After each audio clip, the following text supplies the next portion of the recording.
Have you ever had someone in your life who just kept coming back no matter what the circumstances were?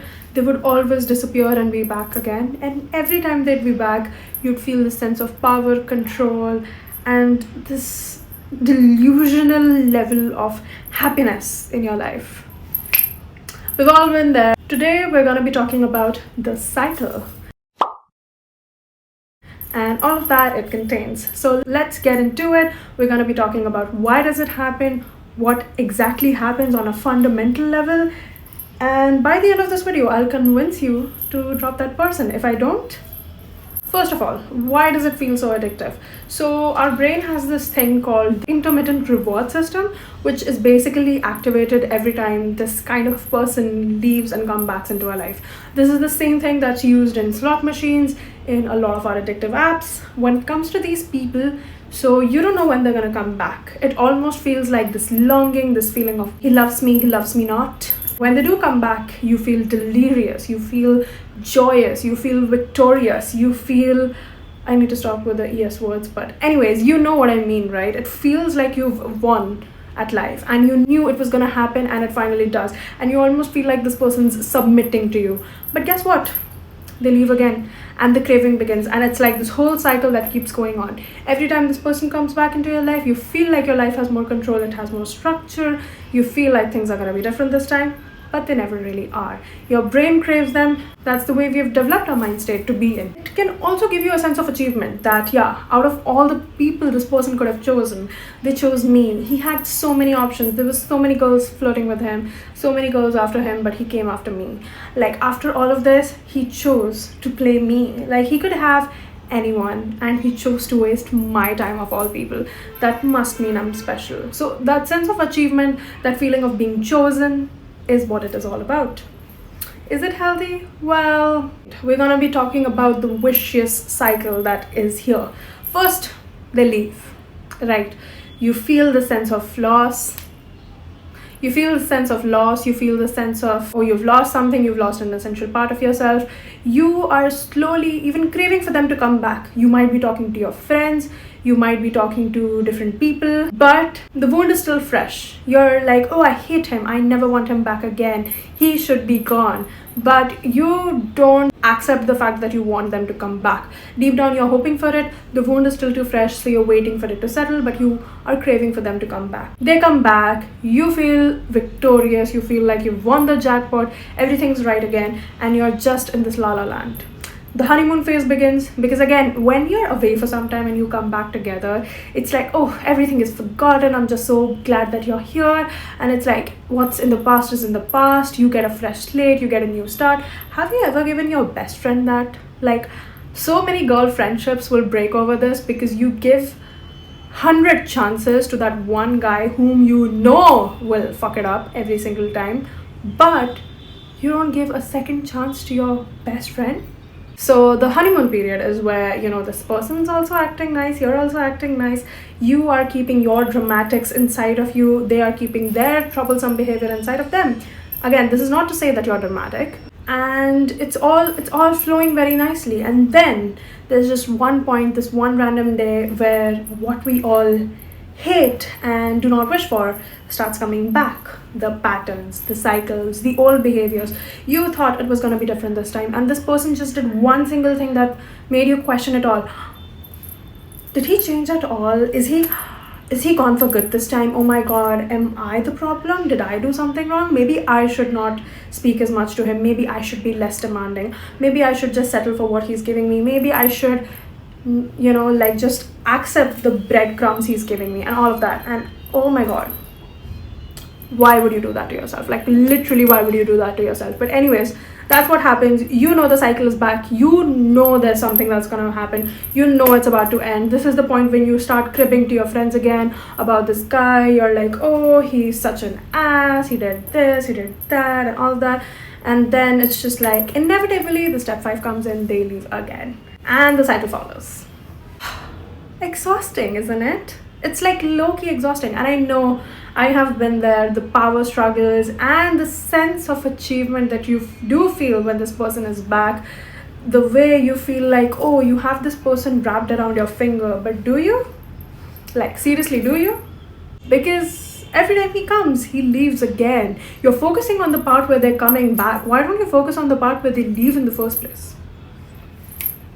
But anyways, let's go on to the next part, which is the inevitable ending. We all know, you know, I know, we all know it's gonna happen. We all know this in the long run is not meant to happen. If you actually think about your long-term future, you know that deep down this person does not belong in there 5 years down the line, 10 years down the line, but you cannot get to accept that, right?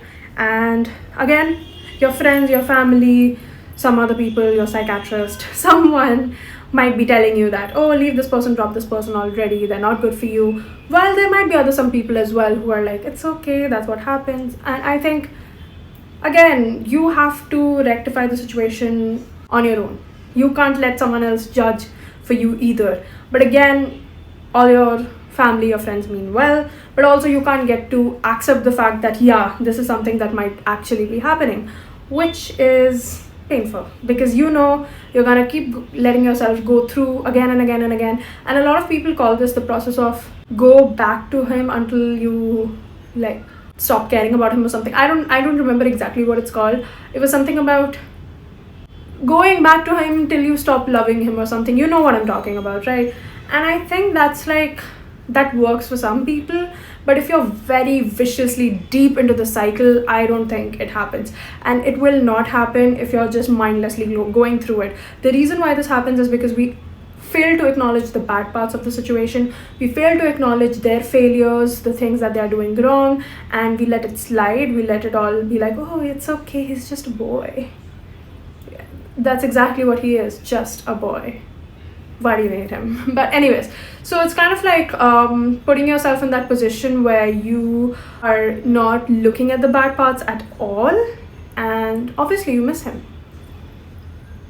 But how do you cut the cord?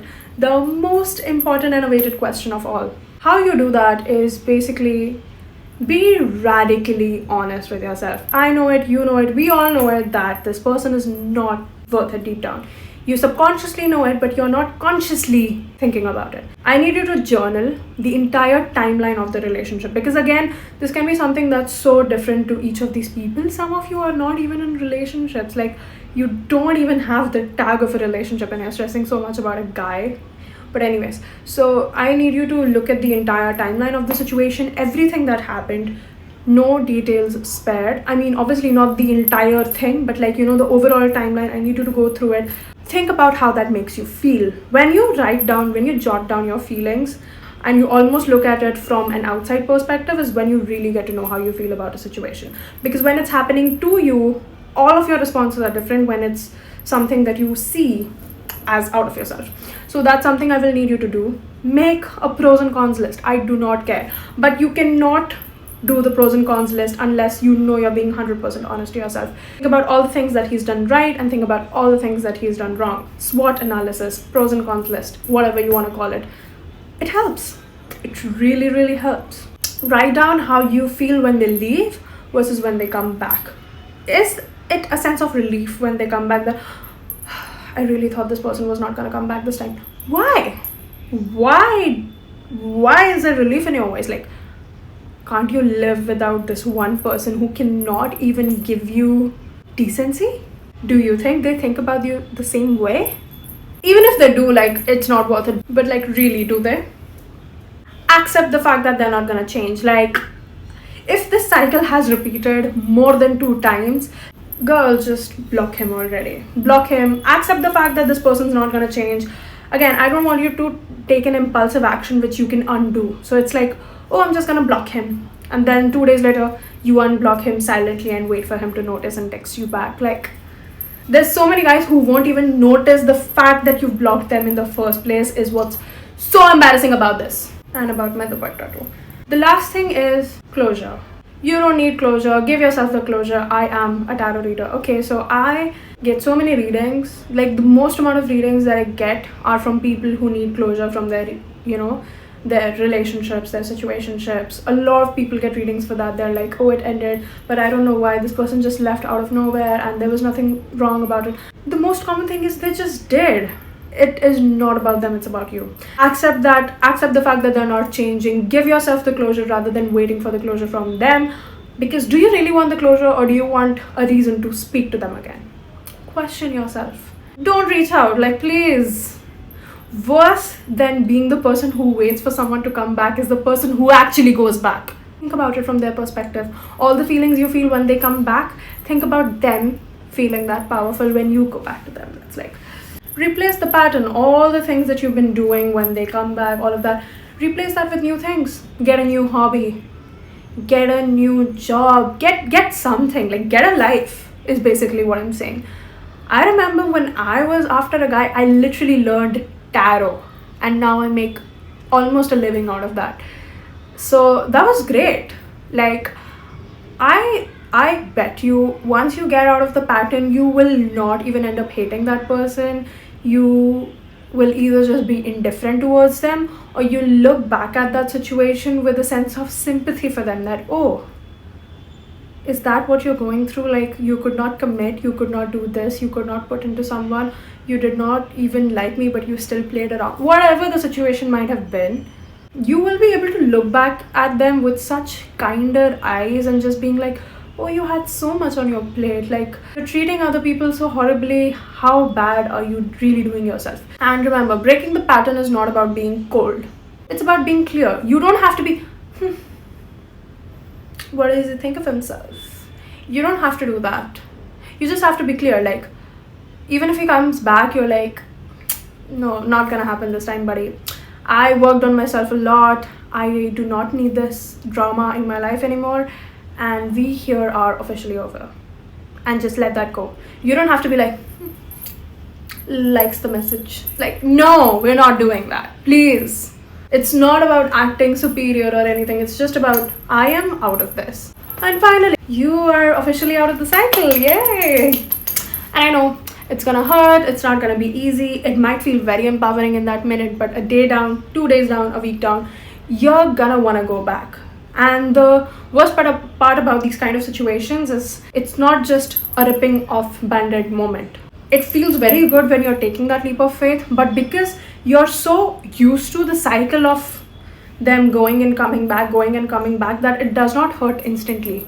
It hurts a week later, a month later, and randomly you're checking your phone for their text, you're opening up their profile to see if they've posted something, if there's something different, something that you can lurk onto. But trust me, I've been there, done that. It may take a week, a month, max to max 2. Like, if you really stick to the routine that I'm talking about, and you really pour all that time that you're pouring into them, all the energy you're pouring into them, into yourself, if you really do that, 2 months max, give it like 60 days. Like, on me, give it 60 days, you will be doing significantly better. Like, not just like, oh yeah, I'm kind of better now. Significantly better. Like, that's on me. You give it 60 days, that's on me. And anytime you feel like you want to go back, anytime you feel weak, turn out your journal, look back at those SWOT analysis, pros and cons list, the timeline of the situation, like really put it down, and not just romanticize the good parts. Like, really look at the good, the bad, the ugly. And 100% of the time you will not want to go back after that. You just numb yourself to the point where it doesn't hurt anymore, and at a point it will just stop hurting and you will be a different person. And like I said, a year down the line, when you look back at this person, you look at them with such kinder eyes, being like, oh, you poor soul, like, I hope you're doing okay, because I'm doing great. That's literally all there is to it. And yeah, that's all I have for you today. Let me know your thoughts down in the comments below. I will be making more such videos like this. I enjoy making this content so much because while I'm researching for it and making notes and everything, I also kind of tend to look at my patterns, being like, oh, do I do any of this? Like, calling myself out and learning from those past experiences is something I love so much. Like, I was Scorpio, so like transformation is the basis of my entire life. So yeah, that's it from my side for you today. Subscribe to the channel, pretty please, and bye bye. Take care.